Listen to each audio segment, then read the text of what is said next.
Hello commandos, welcome to बायोमेंट्स classes online. और हम लोग बात कर रहे हैं यूनिट केमिकल और आयोनिक इक्विलिब्रियम के बारे में। और अभी तक हमने केएसपी और मतलब solubility product, constant of solubility product और उससे रिलेटेड सभी टॉपिक्स पर बात कर लिया। मैंने आपको कैटायंस का डिटेक्शन, एनायंस का डिटेक्शन, उनकी ग्रुपिंग और केएसपी पर बेस्ड सभी टाइप के डिफरेंट टाइप के जो क्वेश्चंस आते हैं वो सब कंप्लीट कर दिए हैं। अब आज के लेक्चर में हम लोग बात करेंगे इस यूनिट के लास्ट टॉपिक पर, that is salt hydrolysis.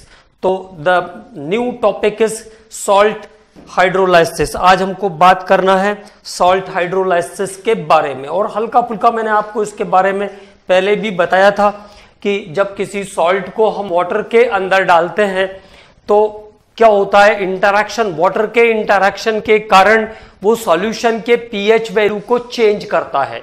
It may be more than 7 और less than 7। It means it is either acidic और बेसिक, या तो वो अम्लीय विलयन बन जाता है या तो क्षारीय विलयन बन जाता है। And this phenomena is known as salt hydrolysis. इस इंटरैक्शन के फिनोमेना को हम कहते हैं सॉल्ट हाइड्रोलाइसिस। तो बात करते हैं अगले टॉपिक पर, that topic is salt hydrolysis. Salt hydrolysis, तो ये टॉपिक है salt hydrolysis. The interaction of water, the interaction of water, the interaction of water, the interaction of water and cations, cations or anions, the interaction of water and cations or anions, cations and anions of salt, cation and anion of salt, cation and anion of salt,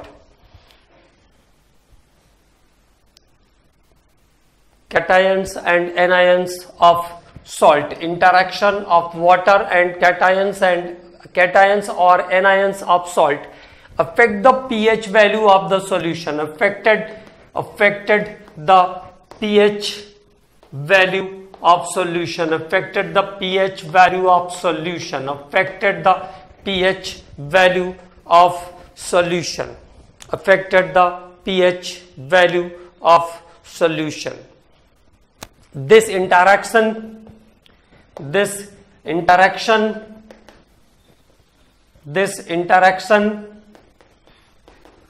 produce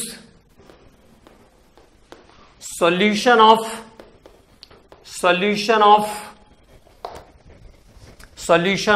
pH value, solution of pH value more than or less than 7, more than or less than 7। और ये जो interaction है salt के cation या anion का, the interaction between cation or anion and water affect the pH value of solution. It produce the solution of pH of more than 7 or less than 7. This phenomenon is known as salt hydrolysis. So this phenomenon is known as salt hydrolysis. Salt hydrolysis, तो इस phenomena को हम कहते हैं salt hydrolysis. मतलब जब cation या anion salt में प्रेजेंट होंगे, कैटायन और एनायन, सॉल्ट में प्रेजेंट कैटायन और एनायन वाटर के साथ इंटरैक्ट करके या तो H+ आयन का कंसंट्रेशन बढ़ा देते हैं या तो OH- आयन का कंसंट्रेशन बढ़ा देते हैं। मतलब या तो pH को वो 7 से कम कर देते हैं या 7 से ज्यादा कर देते हैं। इट प्रोड्यूस एसिडिटी और एल्कलाइनिटी, इट प्रोड्यूस एसिडिटी और alkalinity. This phenomenon is known as salt hydrolysis। तो इस फिनोमेना को हम कहते हैं सॉल्ट हाइड्रोलाइसिस, है ना, हिंदी में इसको बोलते हैं लवण का जल अपघटन। तो जब सॉल्ट में, लवण में प्रेजेंट धनायन या ऋणायन वाटर के साथ मिलकर के सॉल्यूशन के नेचर को, विलयन की प्रकृति को अम्लीय या क्षारीय बना देते हैं, विलयन की प्रकृति को अम्लीय या क्षारीय बना देते हैं, या उसके पीएच मान को 7 से कम या ज्यादा कर देते हैं, तो इस क्रिया को हम कहते हैं लवण का जल अपघटन। This phenomenon is known as salt hydrolysis. अब बात करेंगे सॉल्ट हाइड्रोलाइसिस के फिनोमेना पर, वैरायटी ऑफ सॉल्ट के बेस पर, वैरायटी ऑफ सॉल्ट के बेस पर बात करते हैं। तो पहला जो कंपोजिशन है, salt of strong acid and strong base, salt of strong acid, salt of strong acid and strong base, salt of strong acid and strong base, प्रबल अम्ल और प्रबल क्षार से बने हुए लवण, salt of strong acid and salt of strong base. तो पहली बात क्या ध्यान रखना है, ये वो सॉल्ट है जिनके लिए सॉल्ट हाइड्रोलाइसिस का फिनोमेना वैलिड नहीं है, क्योंकि इनके कैटायन या एनायन हाइड्रोलाइज नहीं होते, वो एक्सेस में है ही नहीं, हाइड्रोलाइज नहीं होते हैं, it maintain the neutral solution. तो salt hydrolysis for strong acid strong base में क्या क्या बातें ध्यान रखनी है। Number 1, phenomenon of salt hydrolysis, phenomenon of salt hydrolysis, salt hydrolysis is not valid, clearly लिख देता हूं मैं, is not valid for salt of strong acid and strong base, salt of strong acid and strong base. तो phenomenon of salt hydrolysis is not valid for salt of strong acid and strong base. तो पहली बात तो ये ध्यान रखना है कि स्ट्रॉन्ग एसिड और स्ट्रॉन्ग बेस के सॉल्ट के लिए ये फिनोमेना वैलिड नहीं है। Phenomenon of salt hydrolysis is not valid for salt of strong acid and strong base, प्रबल अम्ल और प्रबल क्षार से बने हुए लवण के लिए यह क्रिया संभव नहीं है, ठीक है। Not valid for salt of strong acid and strong base. तो पहली बात तो ये ध्यान रखना है, because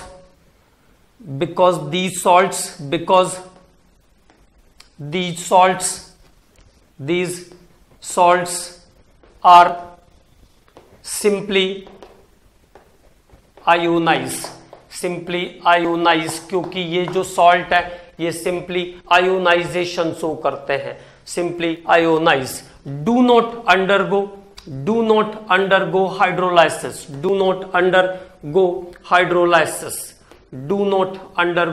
हाइड्रोलाइसिस, इन सॉल्ट का हाइड्रोलाइसिस नहीं होता है, they are simply ionise, do not go hydrolysis, ठीक है, do not go hydrolysis. Do not change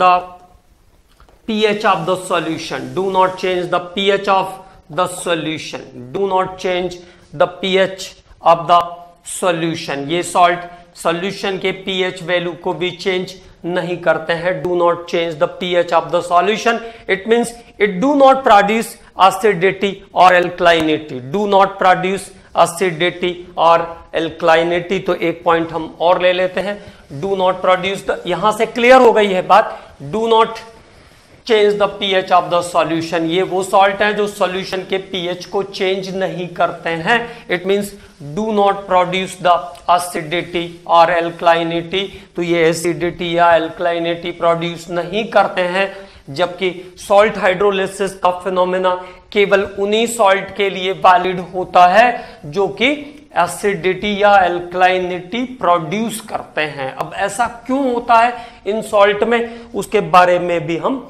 बात कर लेते हैं। तो जैसे देखो इंटरेक्शन, जैसे आप NaCl को पानी में डालोगे, तो NaCl को आपने अगर वाटर के अंदर डाला तो क्या हो जाएगा, क्या क्या प्रोड्यूस करेगा ये NaCl, तो NaOH प्लस HCl प्रोड्यूस करेगा। और दोनों स्ट्रांग हैं, तो दोनों स्ट्रांग है तो क्या होगा, equal number of H plus and OH minus ion, equal number of H plus and OH minus ion. तो वाटर को एक्स्ट्रा कैटायन या एनायन कुछ नहीं मिल पाएगा, वाटर को एक्स्ट्रा कैटायन या एनायन नहीं मिल पाएगा, वो फिर से मिलकर के H प्लस और OH मिलकर वाटर बना देंगे। सॉल्यूशन कैसा हो जाएगा, न्यूट्रल हो जाएगा। अगेन कैसा हो जाएगा, न्यूट्रल। तो pH इक्वल टू किस पे रहेगा, ये 7 पे रहेगा। ये फिर से स्ट्रॉन्ग बेस है और ये फिर से स्ट्रॉन्ग एसिड है, और स्ट्रॉन्ग एसिड और स्ट्रॉन्ग बेस से बना हुआ जो सॉल्यूशन होगा उसका pH कैसा होगा, 7 होगा। It's pH value is 7। तो salt of strong acid and strong base is never show the acidity और अल्कलाइनिटी आफ्टर हाइड्रोलाइसिस। उनको पानी में मिलाने के बाद भी कोई एसिडिटी या अल्कलाइनिटी क्रिएट नहीं होती है। आप नमक को पानी में डालकर उसको घोलकर पीकर देखिए, आपको सॉल्टी जरूर लगेगा, लेकिन इट इज नॉट एसिडिक और बेसिक। वो एसिडिक या बेसिक आपको नहीं लगेगा, ठीक है। तो NaCl, NaNO3, KNO3, Na2SO4, Na2SO4, K2SO4, ये जो सॉल्ट है इनका कंपोजिशन कैसा है, स्ट्रॉन्ग एसिड स्ट्रॉन्ग बेस से है। KCl, तो these are made up of strong acid and strong base. It never produce acidic और बेसिक सॉल्यूशन। पानी में डालने पर ये एसिडिक या बेसिक सॉल्यूशन प्रोड्यूस नहीं करेंगे। And the limitation of salt hydrolysis, it is only valid for those salts which makes the solution, which makes the pH of solution 7 or more than 7 or less than 7, which makes the pH of solution less than 7 or more than 7।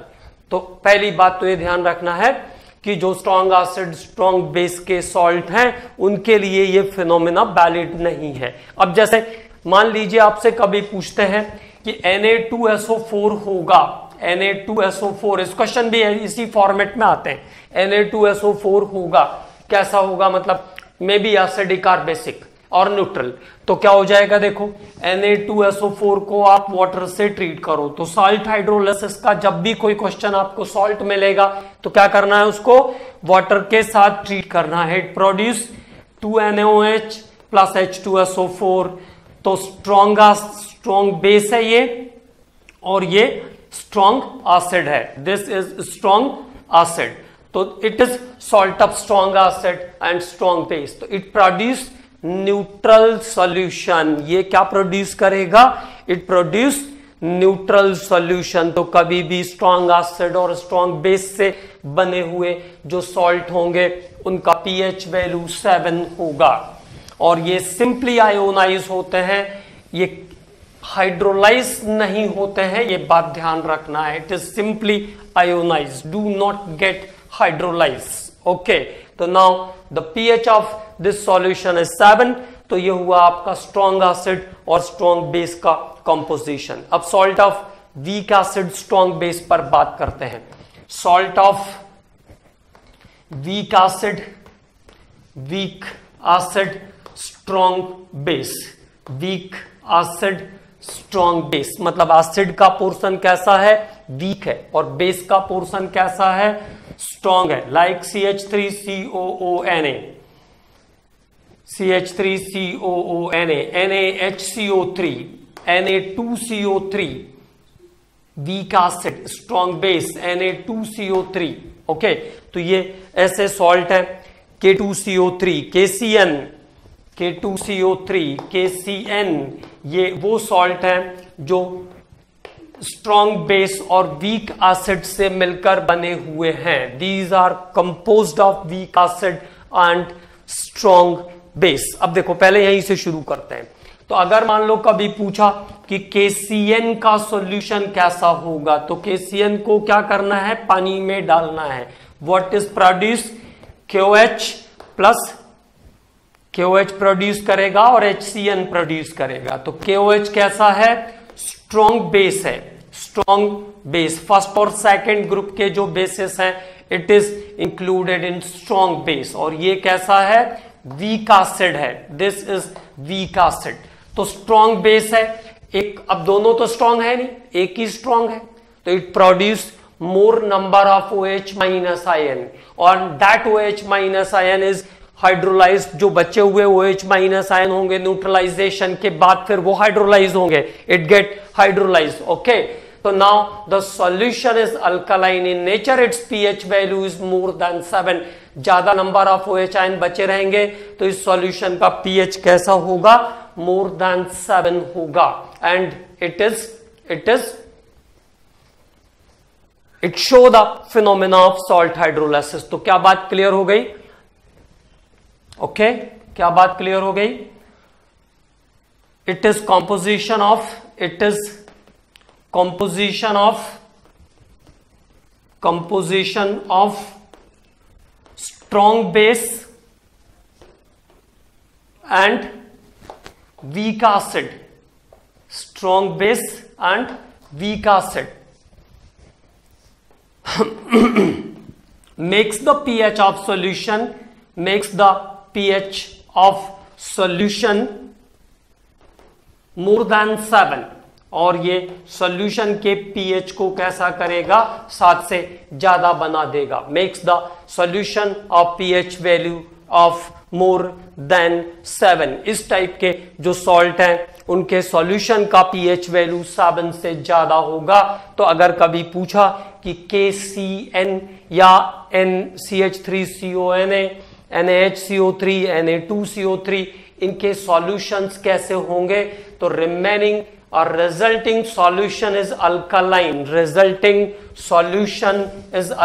In nature, इनके resulting solution जो होंगे वो alkaline होंगे, the resulting solutions are alkaline in nature. जैसे मैं एक और example लूं, Na2CO3 plus water, here 2 water is required to balance, क्या बनाएगा, 2 NaOH plus carbonic acid H2CO3, the weak acid, ये है वीक एसिड। अब आपको ये बात भी दिमाग में आएगी कि ये कैसे पहचानेंगे, तो ये सीखना पड़ेगा, इसके लिए आपको सॉल्ट जो दिए जा रहे हैं उनको याद रखना पड़ेगा, क्योंकि कोई ऐसा थर्मामीटर नहीं है pH का कि जिसको आप डाल करके देख लोगे कि कौन सा वीक एसिड है, कौन सा वीक बेस है। तो ये कैटेगरी याद रखनी पड़ती है। जैसे मैंने एक नॉर्मली बात किया कि जो फर्स्ट और सेकंड ग्रुप के जो बेसिस बनते हैं वो स्ट्रॉन्ग बेस होते हैं, मेटल हाइड्रोक्साइड जो है वो सब वीक बेसिस हैं, आयरन का हाइड्रोक्साइड है, एल्यूमिनियम का हाइड्रोक्साइड है, वो सब वीक बेसिस की कैटेगरी में आते हैं,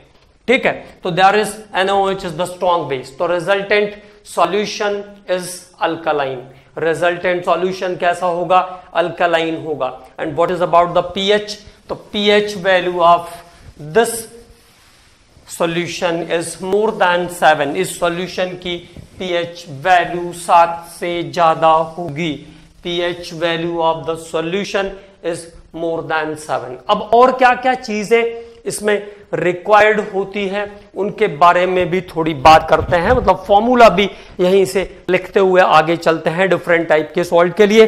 तो पहले हम लोग बात कर रहे हैं salt of weak acid strong base, ठीक है। तो वीक एसिड स्ट्रॉन्ग बेस, अगर मैं मान लीजिए सॉल्ट को Ba से रिप्रेजेंट कर दूं, salt is represented by Ba, salt को रिप्रेजेंट कर दिया मैंने Ba से।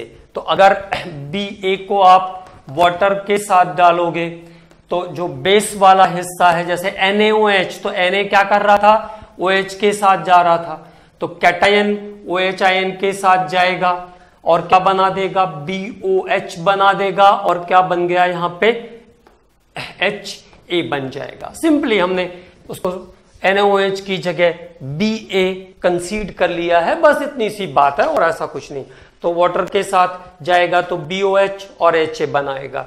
ये कौन NaOH था, Na2CO3 था, तो ये कैसा बेस, कैसा था, स्ट्रॉन्ग बेस, और ये कैसा है, वीक एसिड। इसका एसिड कैसा होगा, वीक, और बेस कैसा होगा, स्ट्रॉन्ग। ये तो हम पहले से ही बात करके आगे चल रहे हैं, ठीक है। तो देखो अगर Ba डिसोसिएट होके Ba अगर वाटर में है तो कैटायन बनाएगा, और A माइनस NiNB बनाएगा, है ना, एनायन और कैटायन का फॉर्मेशन करेगा।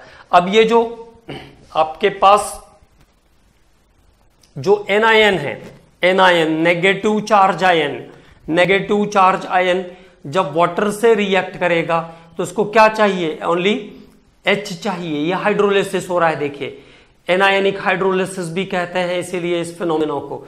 जो वीक एसिड और स्ट्रॉन्ग बेस का फिनोमेना है इसको एनायनिक हाइड्रोलिसिस भी कहते हैं। तो क्या करेगा, ये वाटर से H प्लस ले लेगा और क्या बना देगा, AH बना देगा and release the OH minus ion, और ये OH माइनस आयन के कॉन्सेंट्रेशन को बढ़ा देगा, increase the concentration of OH minus ion and solution is becomes basic. इसलिए ये सॉल्यूशन कैसा हो जाता है, बेसिक हो जाता है। This solution is basic in nature, ठीक है।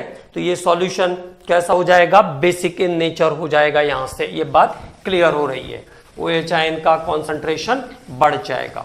लीडिंग पोजीशन में है OH ion, OH ion is in the leading position. Okay, now अब बात करते हैं equation for equation of hydrolysis. Equation of hydrolysis, equation of hydrolysis, equation of hydrolysis at equation of hydrolysis, equation of hydrolysis and equation of hydrolysis, equilibrium cost and equilibrium at equilibrium, at equilibrium, at equilibrium, at equilibrium. तो equation of hydrolysis at equilibrium and equilibrium constant and equilibrium constant for the reaction, equilibrium constant for the reaction। और इस reaction के लिए equilibrium constant निकालते हैं, क्योंकि hydrolysis हो रहा है। नॉर्मली हम इक्विलिब्रियम रहता है तो Kc से लिखते हैं, एसिड रहता है तो Ka, बेस रहता है तो Kb, अब हाइड्रोलिसिस है तो उसको हम KH से लिखेंगे। तो KH से लिखेंगे तो जो इक्वेशन था आपके पास वो कैसा आया था, A minus reacts with water to produce AH plus OH minus ion, OH plus OH minus ion, AH plus OH minus ion, ठीक। तो इसका कांस्टेंट ऑफ हाइड्रोलिसिस जो है उसको लिखने का तरीका क्या होगा, कांस्टेंट ऑफ हाइड्रोलिसिस जैसे हम इक्विलिब्रियम लिखते हैं क्या हो जाएगा, active mass of AH into active mass of OH minus ion upon active mass of A minus ion upon active mass of A minus ion. तो there is the constant of hydrolysis, KH is called constant of hydrolysis, constant of hydrolysis. KH को हम क्या कहते हैं, constant of hydrolysis कहते हैं। KH is called constant of hydrolysis. तो clear हो गई बात। तो KH कैसे निकालते हैं, जैसे हमने Kc लिखा है, Kc या Ka या Kw की वैल्यू लिखा, वैसे ही हमने KH की वैल्यू लिखा। तो this is constant of hydrolysis. तो ये तरीका है, base weak acid strong base. अब सभी के लिए जो KH है वो उसको लिखने का तरीका कैसा होगा, सेम होगा। जैसे वीक एसिड स्ट्रॉन्ग बेस तो हमने क्या कहा, एनायोनिक हाइड्रोलिसिस। तो स्ट्रॉन्ग एसिड वीक बेस होगा तो क्या हो जाएगा, कैटायोनिक हाइड्रोलिसिस। और वीक एसिड वीक बेस होगा तो कैटायोनिक और एनायोनिक दोनों हाइड्रोलिसिस उसको बोलेंगे एक साथ, ठीक है। तो अब बात करते हैं डिग्री ऑफ हाइड्रोलिसिस के बारे में। अगली बात, degree of hydrolysis, how to find out the degree of hydrolysis. Degree of hydrolysis जैसे हम नॉर्मली अल्फा निकालते हैं, है ना, उस तरह से यहां पे क्या निकालेंगे, डिग्री ऑफ हाइड्रोलाइसिस। तो इट इज डिफाइंड एज, पहले थोड़ी सी डेफिनेशन लिख लेते हैं। It is defined as, it is defined as the fraction of total salt, the fraction of total salt defined as the fraction of total salt that has undergone hydrolysis, that has undergone hydrolysis, that has undergone hydrolysis, कुछ neutralisation में खर्च हो जाएगा और जो बचेगा वो hydrolysis के लिए जाएगा, that has undergone hydrolysis. Okay, तो ये हुआ degree of dissociation, degree of hydrolysis. और डिग्री ऑफ हाइड्रोलिसिस को हम लिखते हैं it is denoted by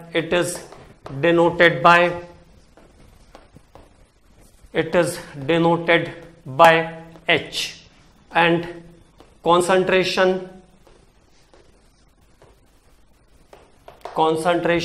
is denoted by C. और concentration को हम कैसे लिखते हैं? C से लिखते हैं. तो it is denoted by H and concentration is denoted by C. तो देखो हमने क्या लिया था? AH. तो A को वाटर के साथ ट्रीट किया था, NiN प्लस वाटर, तो it gives AH plus OH minus ion. ये हाइड्रोलिसिस के बाद की कंडीशन थी, AH plus OH minus ion. ठीक है, तो अगर इसका इनिशियल कॉन्सेंट्रेशन हम C ले लें तो इनका इनिशियल कॉन्सेंट्रेशन क्या हो जाएगा? 0 हो जाएगा. इक्विलिब्रियम पर ये क्या बन जाएगा? कुछ CH, ये भी कुछ CH, तो ये क्या हो जाएगा? C माइनस CH, क्योंकि हम किसका लेंगे? NiN का ही तो कंसंट्रेशन लेंगे ना, तो क्या हो जाएगा? C माइनस CH हो जाएगा. तो this is C minus CH.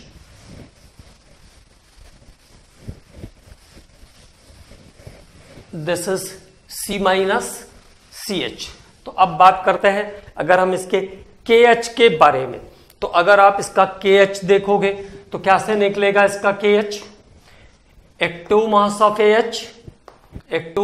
AH into active mass of OH minus ion upon active mass of A minus ion, active mass of A minus ion. ठीक है, अब देखो इसका कंसंट्रेशन कितना है? CH into CH by C minus CH by C minus CH. और अगर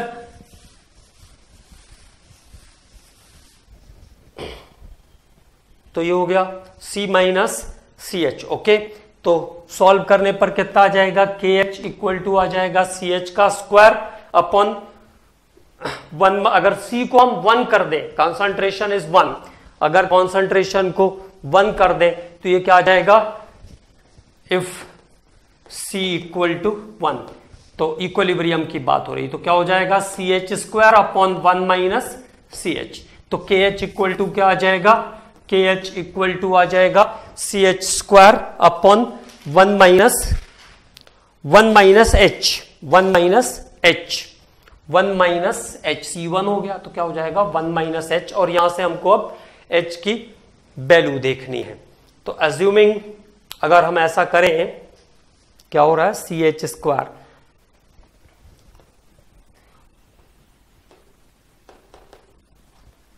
H is less than 1, मतलब H को भी हमने हटा दिया, H इज लेस देन 1, तो क्या हो जाएगा? KH इक्वल टू हो जाएगा CH स्क्वायर. तो KH equal to that time CH square. तो H इक्वल टू क्या हो जाएगा? Root of KH by C, root of KH by C. तो this is the degree of hydrolysis. तो degree of hydrolysis आ जाएगी ये. हम एक को डेराइव कर ले रहे हैं हर चीज को, अगले वाले से क्या करेंगे? फिर सीधे फॉर्मूले लिख लेंगे और उस पर क्वेश्चन करेंगे, है ना. तो क्या आ जाएगा? अगर हमने H को बहुत लास्ट मान लिया, डिग्री ऑफ हाइड्रोलिसिस बहुत कम है, जैसे ओस्टवाल्ड में हमने कहा था, if the degree of dissociation of weak electrolyte is negligible, उस कंडीशन की तरह से अगर हम H को लेस देन 1 कर देंगे तो क्या हो जाएगा? KH इक्वल टू क्या बचेगा? CH square. तो H क्या हो जाएगा? Root of KH by C. तो degree of hydrolysis is root of KH by C. Root of KH/C। तो डिग्री ऑफ हाइड्रोलिसिस यहां पे क्या आ गया, रूट ऑफ KH/C आ जाएगा, और रूट ऑफ KH/C। और KH को कैसे लिख सकते हैं, तो KH को लिखने का एक तरीका और हो सकता है KW/KA। KW/KA, KW is the dissociation constant for water, KA is the dissociation constant for acid। तो KH इक्वल टू क्या हो जाएगा, KW/KA। तो H को लिखने का एक फॉर्मूला आपको और मिल जाएगा, that is KW/KA into C, KW/KA into C। ये फॉर्मूले सब याद रखने हैं, क्योंकि कभी क्वेश्चन आया तो ये फॉर्मूले आपको बनने चाहिए, तभी तो आप क्वेश्चन कर पाओगे। तो H का एक फॉर्मूला हो जाएगा KW/KA into C, और इस सॉल्यूशन का जो pH वैल्यू है it is calculated by formula 1/2 pKW plus pKa, pKW plus pKa plus log C। तो salt of weak acid strong base, weak acid strong base, और at 25 degree centigrade, at 25 degree centigrade जहां पे pKW की वैल्यू रहेगी 7, तो at 25 degree centigrade pH equal to, ये shortcut formula हो जाएगा इसका, pH equal to 1/2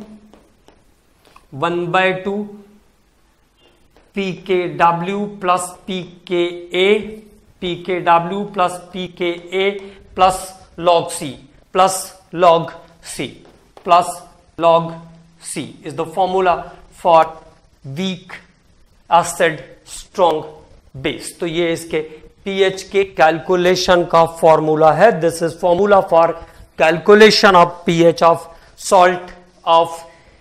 salt of weak acid strong base.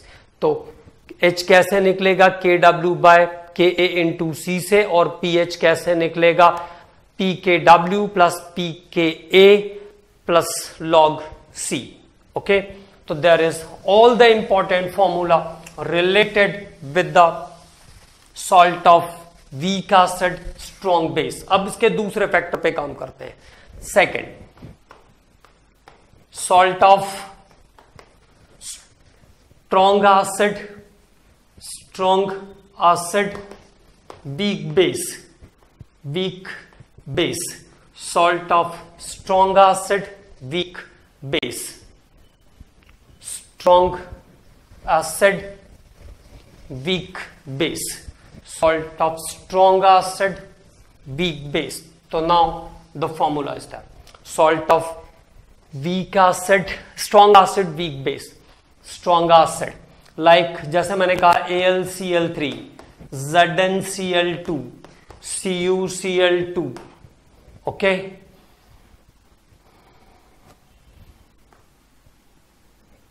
CuCl2, ZnCl2, AlCl3, ammonium chloride NH4Cl, ammonium nitrate NH4NO3। तो देखो किसी भी एक सॉल्ट को देख लो, FeCl3 एग्जांपल ले लेते हैं। जैसे मैंने कहा FeCl3 होगा तो वाटर के साथ ट्रीट करना है, यहां से मुझे आंसर मिल जाएगा, that is FeOH whole thrice plus thrice of HCl। तो मेटल हाइड्राइड मतलब डी ब्लॉक के जो मेटल हैं उनके जो हाइड्रोक्साइड है वो सब वीक बेसिस हैं। Hydroxide of metals of D block are the weak bases. D block के मेटल के जितने भी हाइड्रोक्साइड हैं सब कैसे हैं, वीक बेसिस हैं। तो ये हुआ वीक बेस और ये हुआ strong acid. HCl is the strong acid. So now the resultant solution is acidic. Resultant solution is acidic. Resultant solution is acidic. तो ऐसे जितने भी सॉल्यूशन होंगे उनका pH value is less than 7. pH value is less than 7. उन सभी solution का pH 7 से कम आएगा. All that solutions are the pH of the solution is less than 7, इन सभी सॉल्यूशन के का pH वैल्यू 7 से कम होगा। Okay clear. तो salt of strong acid weak base, अब उसके लिए वही तीन फॉर्मूले H, KH और pH, H, KH और pH के तीन फॉर्मूले यहां पे भी आपको ध्यान रखने हैं। तो salt of weak acid, salt of strong acid, weak base. Okay, तो H का फॉर्मूला है यहां पे अंडर रूट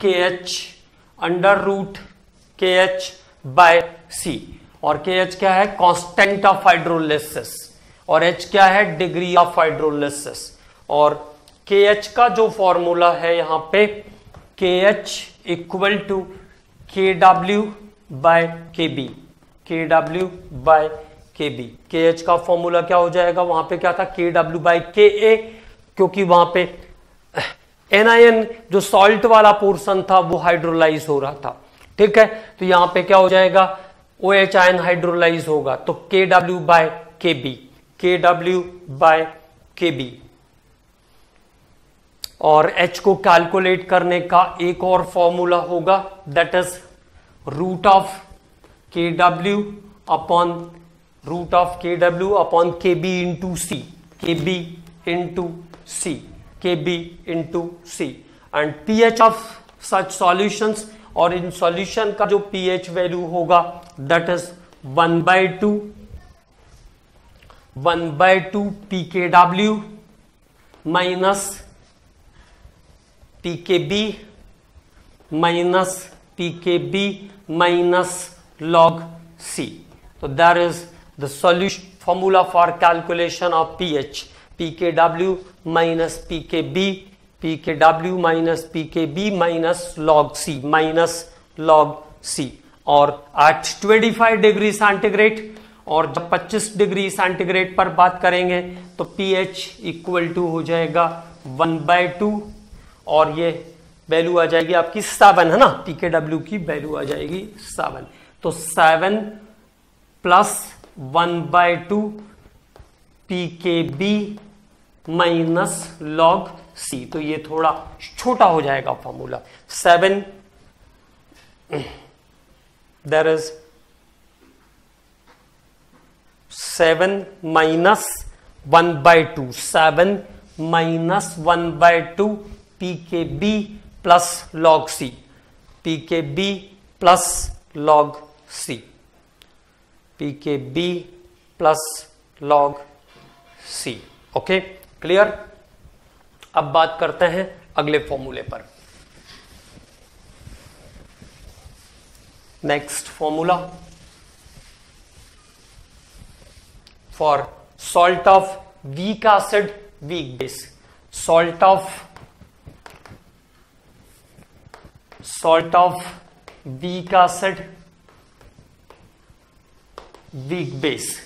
फॉर्मूले अच्छे से रिवाइज करना है। Salt of weak acid weak base, तो ऐसे सॉल्ट जिनका composition weak acid weak base से हुआ है, जैसे CH3COONH4, ammonium acetate, ammonium carbonate, ammonium bicarbonate. तो there are some examples, ammonium cyanide NH4CN। Okay, तो NH4CN, तो ये कुछ ऐसे सॉल्ट हैं which are composed by the weak acid and weak base, जिनका कॉम्पोजिशन वीक एसिड और वीक बेस से हुआ है। तो वीक एसिड वीक बेस के लिए अब फिर वो तीन फॉर्मूलों पर हमको बात करना है। What are the formula for the weak acid and weak base? तो formula for weak acid and weak base, तो H का फॉर्मूला है यहाँ पे, how to calculate the degree of hydrolysis.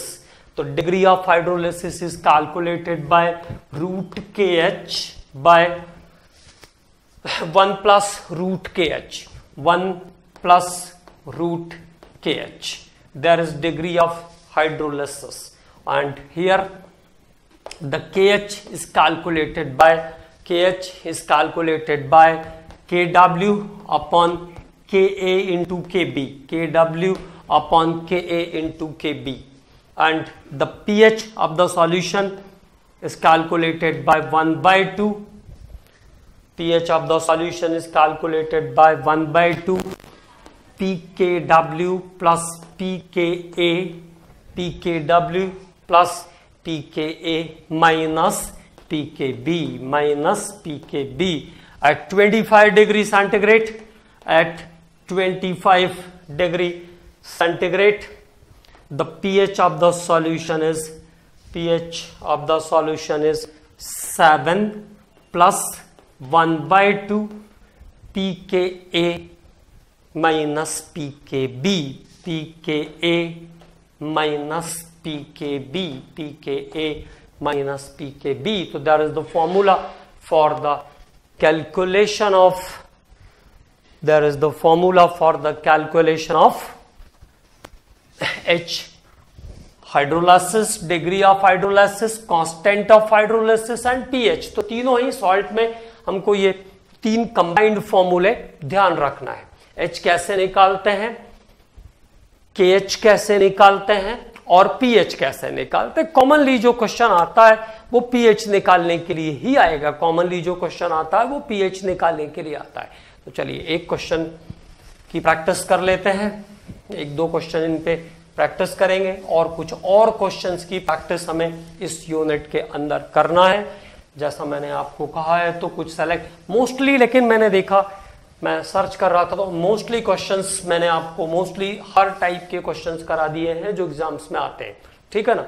But some more questions की practice करेंगे हम लोग अगले लेक्चर में. अभी एक क्वेश्चन इस पे करके देखते हैं कैसे कर सकते हैं. इस पे क्वेश्चन क्या हो सकता है.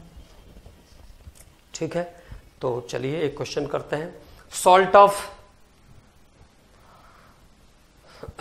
देखिए, द pKa ऑफ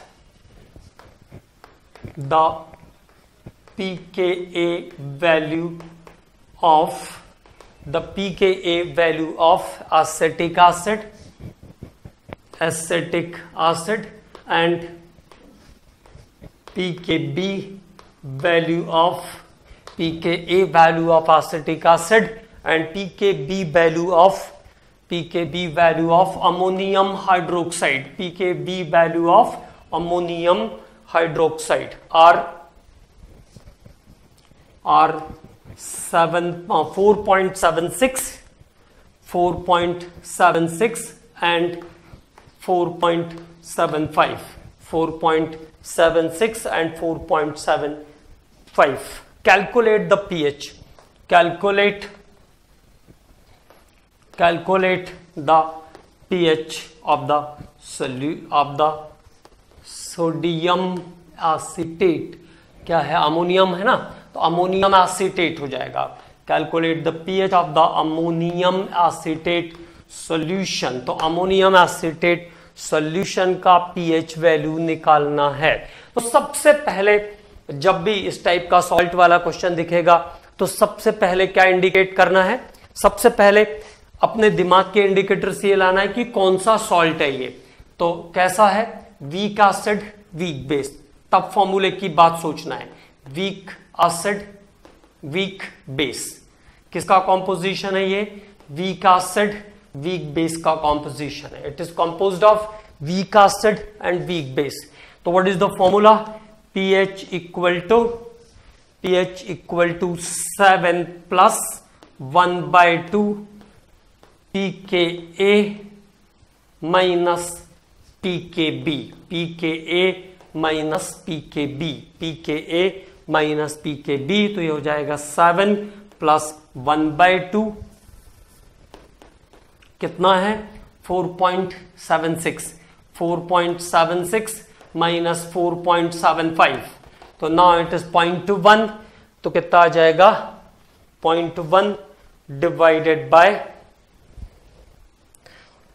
0.005 आ जाएगा. तो 7.005 is the answer of the solution. तो इस सॉल्यूशन का आंसर कितना आ गया 7.005 is the answer of this solution. Okay, तो देयर इज द कॉम्बिनेशन। 3 फॉर्मूले ध्यान रखने हैं बस, इनमें जो सॉल्ट हाइड्रोलिसिस के हैं क्या और क्या क्या चीजें ध्यान रखना है। It is not valid for strong acid and strong base, क्योंकि उसमें फ्री OH आयन या H+ आयन नहीं बचते हैं, तो वो हाइड्रोलाइसिस नहीं करेगा, वो सिंपली आयोनाइज होगा, क्योंकि हाइड्रोलाइज होने के लिए एक्सेस कैटायन या एनायन बचने चाहिए। ठीक है, तो ये बात हो गई सॉल्ट हाइड्रोलाइसिस की। फिर salt of strong acid strong base क्या है, salt of weak acid strong base क्या है, salt of strong acid weak base क्या है, और वीक एसिड वीक बेस क्या है, ये सारे सॉल्ट याद करने हैं। अब इन पे कुछ क्वेश्चंस हम लोग अगले लेक्चर में करेंगे, कुछ एक्स्ट्रा क्वेश्चन भी करेंगे, and then this unit is finished. Okay.